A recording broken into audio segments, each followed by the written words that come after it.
Hey you guys, it's Kyle from Markham Reptiles, and today we're going to tell you the 5 best things about owning reptiles. Before we get started, I'd like to give a big shout out to our partner Reptichip. They are linked in the description. They make some awesome cocoa chip.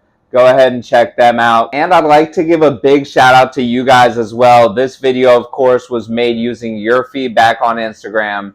As per usual, you guys voted. I asked you this question right here, and you guys voted using your comments and likes. And you guys picked a great top 5 best things about keeping reptiles. We'll be counting down from number 5 to number 1, and we're going to see what the best thing about owning reptiles really is. Before we get started, I just wanted to spotlight this girl right here. She's a beautiful, beautiful 2023 female jungle carpet python, and she's actually claimed by Brandy at Rabid Reptiles. Big shout out to you, Brandy. I've linked Brandy's stuff in the description, so go check her out. She's super cool. And yeah, this girl is taken, but look at the blacks and the yellows on this girl. I mean, she is just ridiculous. I mean, that yellow pops like crazy. And she is just a super cool animal. She loves climbing, she loves exploring, and she just has such a cute face. How can you not love her? All right, guys, we're going to go ahead and get into number 5 first. And number 5 is becoming one with nature. These animals definitely do help you become one with nature. I've always wanted to visit Australia. I haven't gotten to go yet, but keeping animals like jungle carpet pythons, coastal carpet pythons like Smiley behind me over here, and stuff like that helps me feel closer to Australia because I have some cool Australian species right here at home, and I was able to bring a piece of nature back home with me, which is super cool. And also, aside from that, kids, for example, if you can put an animal like this into kids' hands, they're going to appreciate the animals in the wild more, and they're going to want to conserve them and fight for our environment. So the nature aspect of keeping reptiles is actually super important. Here with me to do number 4 is this beautiful 2024 zebra jungle carpet female. This girl is actually still available, and she could be yours. She's an absolutely beautiful animal, and you can reserve her right now. Look at that insane pattern on this girl right here. She's just vibrant. That pattern is hectic, chaotic, and I love it. She's absolutely beautiful, and she's a really cool snake. She'd be a wonderful pet. So for number 4, you guys chose rewarding. It's rewarding keeping these reptiles. It's rewarding watching them grow and just loving and taking care of them as well. It can be super rewarding keeping reptiles and just knowing that you are the reason these animals are doing well and thriving, and that you're the reason that they're happy and well taken care of as well. Keeping reptiles definitely is rewarding. For number 3, we actually have a 2-way tie. So the first part of this 2-way tie is bonding. And of course, I chose my boa imperator Athena to help me out with this one, because her and I have an absolutely wonderful bond. I love this animal. I got her when she was a baby, when she was just born. Boas do give live birth, by the way, for anyone who did not know that. That's a fun reptile fact. And I have raised her up since then, and she is an absolutely wonderful animal. I've worked with her a ton, and I would definitely say that I have bonded with her. Now, there is some argument over whether or not a reptile can bond with you. But over time, I have seen Athena get more comfortable with me. She's absolutely a sweetheart. I've gotten her used to being touched on the face. I've gotten her used to being touched on her tail and everything like that. So she definitely, I feel like, has developed some trust for me.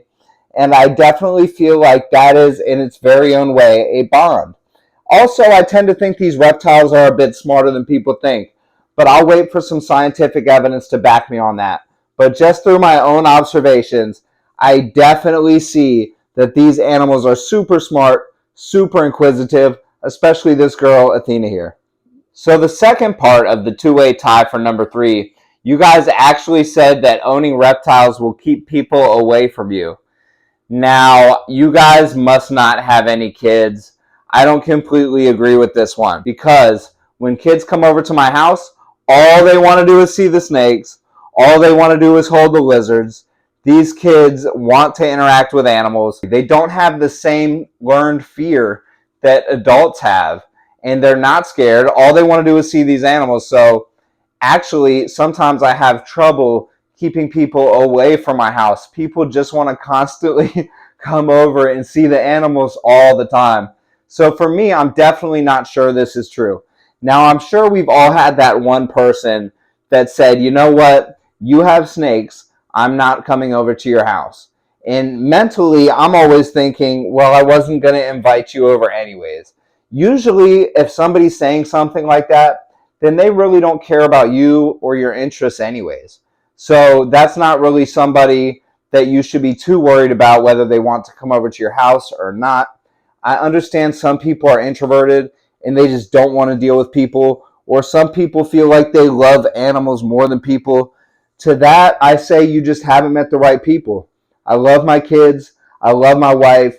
They all treat me wonderfully, and I couldn't even think about living without them. So I love them very much. And the people that I love to come over and see these reptiles. I actually would have to try very hard to keep them away from my house. So I'm not really in agreement on this one, but you guys did vote this one in, and it did tie for number 3. So, powers of the people, it's on here. But that is my opinion on it.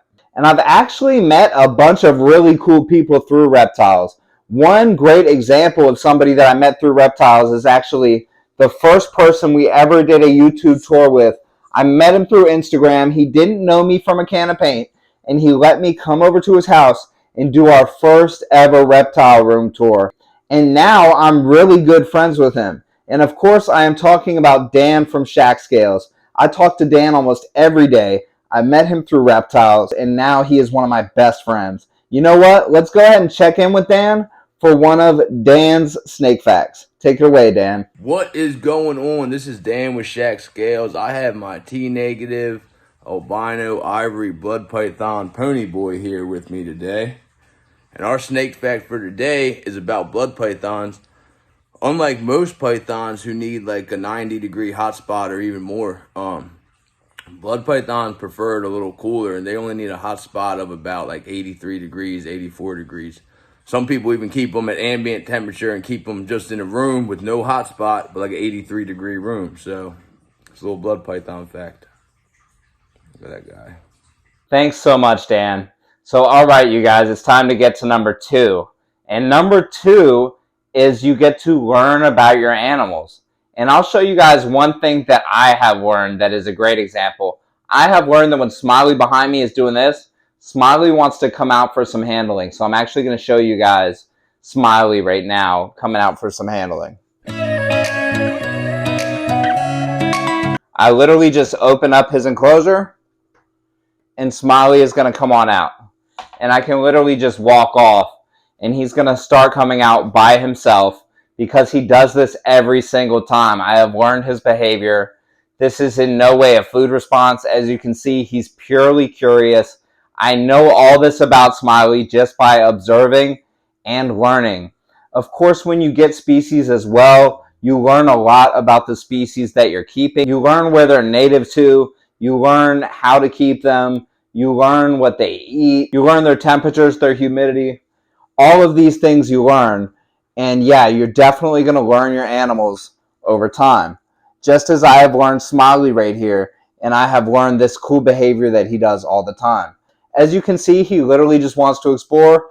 And this is my boy. He does this all the time. He just wants to come out and chill. And he's actually holding on to a piece of cork bark. I'm going to go ahead and take him off of that, so I don't want him to slip. But other than that, he's happy. He just wants to come out. He likes to climb on top of different things. And he's a really fun snake to hold. He's very cool. And you definitely can learn from these guys. You can learn a lot about them. You can learn about their behaviors and behaviors of that species, as well as behaviors of individual animals. Different animals act different. Smiley loves to come out. Smiley loves to be held. And partially this is due to me holding him a lot, but partially this is also just Smiley's personality.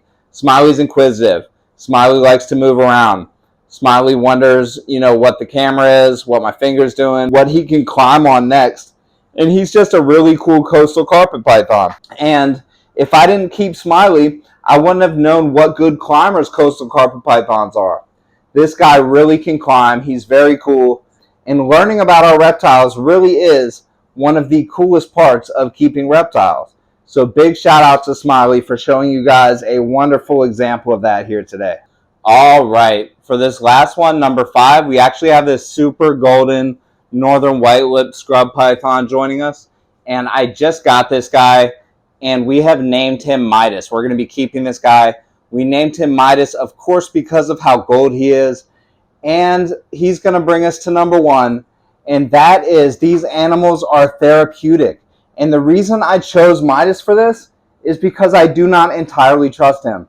He's tried to bite me a couple times, and I have to really focus on him and what he's doing to make sure that he's not facing my face and things like that. And at the same time, we're kind of bonding, and I'm learning to work with him and get him inquisitive like he's acting right now. But I really do have to focus on him to see what he's doing. Now, when I focus on him, it's easy to forget anything else that I have going on in the world. I forget all of my problems, and I just focus on this guy right here. And there's something about that is actually really therapeutic. It's almost like a meditation. You're just focusing on this animal, focusing on their movements, focusing on what they're doing, and there's something super therapeutic about that. And that's honestly why I've always liked snakes that are a bit challenging. And that's because I have to put more focus into them, which provides me more relief, more meditation, and really more therapy. These animals can be very therapeutic, but it doesn't have to be a difficult animal. It could be an animal that's just an absolute sweetheart that you just like to chill and watch movies with, or anything like that. But for me, these guys are what's therapeutic about these animals. And I see that a lot of you guys agreed. And I'm not at all surprised that you guys picked therapeutic as the number 1 answer. But man, look how gold this guy is. I'm actually going to put up some quick videos of him outside because he is absolutely beautiful. You can see he's a good animal, but he has some sketchy moments. And he definitely has some sketchy body language sometimes. But this guy is a 12-year-old captive bred northern white-lipped python. And this is absolutely what it's all about. An animal like this can be so therapeutic and wonderful. All right, you guys. So after number 1, we actually have a quick honorable mention here. And that honorable mention is the poop. That's right, you guys. We love cleaning up poop, and that's why we keep reptiles. Just kidding. But, they do poop once in a while. If you have a bunch of them, then, you will be cleaning poop way more than if you have just one reptile. I will also say lizards poop way more than snakes. But yeah, that was just a bit of a joke for you guys. And thank you to everyone who participated in this on Instagram. Go follow us on Instagram. This is our Instagram right here. Hit me up if you want any of the available snakes that we have. We actually have 2 carpet pythons left. We have a male jungle and a female zebra jungle. So those are both available. Hit me up if you guys want to reserve those. Hit me up for these really cool Markham Reptiles t-shirts. And stay tuned because this weekend we got some super cool stuff going on that you guys are not going to want to miss.